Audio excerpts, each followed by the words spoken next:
So sweet. Kim Pao, hindi alintana ang mga bashers.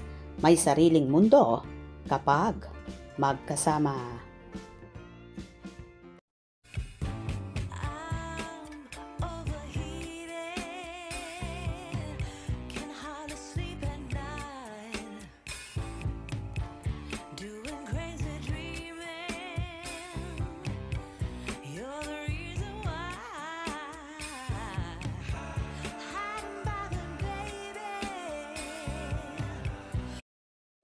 Hindi nga alintana na magka-love team na sina Paolo Avellino at Kim Chiu ang mga ibinabatong pangbabash ng mga bashers dahil mas importante yung nararamdaman nila at no-cover sila sa mga haters.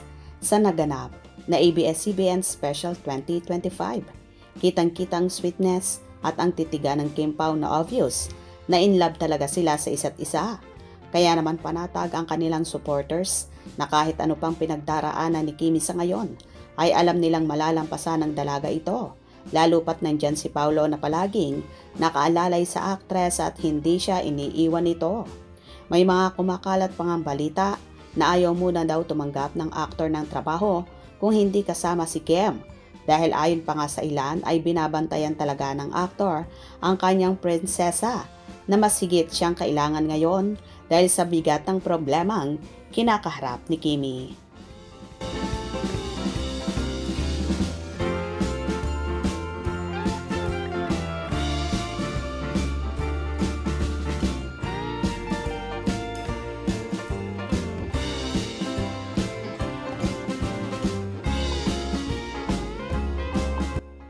Anyway, kapag magkasama naman ang Kim Pao, aakalain mo na walang problema si Kim, na kahit nakangiti, pero mababanag mo sa mukha niya ang lungkot na hindi nga niya kayang itago. Pero naiibsan lahat ng yon kapag kasama niya si Paolo na nagpapalakas ng kanyang loob. Narito naman ang kuda ng mga fanay. Kakaibang saya ng Paolo, full charge ang Kim Pao. Ang cute ng Kim Pao dito, ang saya-saya. Merry Christmas, Kim Pao. Love you both. Aba, may patakbo ang Paolo. Full charge talaga. Ha ha ha ha, love you, Kim Pao. Very happy ang Paolo ngayon. Kimi, ikaw ang pipiliin ko. Aye, bakit ba I am laughing alone when watching them and feel happy? Perfect chemistry talaga sila. Love this couple. You'll not get tired of watching them. Masaya na si Pao kay Kimi. Public pa, pagtanong siya daw ang pipiliin ni Kimi. Ganon siya. Ang sakit dyan, comeback movie. Sakit. Ano? Baliwala na noon. Sana swerte na isang Kim Chiu. Dapat magmahal. Huli ng pagsisihan. Di na yan pa kakawalan pa ni Pao. Babaeng pinapangarap niya noon. Wala na sa buhay ni Kim. Fans pala siya noon ni Kim, hindi siya artista tapos ngayon, hawak mo ng babaeng pinapangarap mo lang noon, makasama, doble pa, naging Diyosawa mo, kaya swerte nila pare-pareho silang may goals sa buhay. Piliin mo talaga pa, may future ka at hindi ka lolokohin sa samahan habang buhay. Your number one, Kim Pao. Ha ha ha ha, napatakbo si Mr. Nonchalant.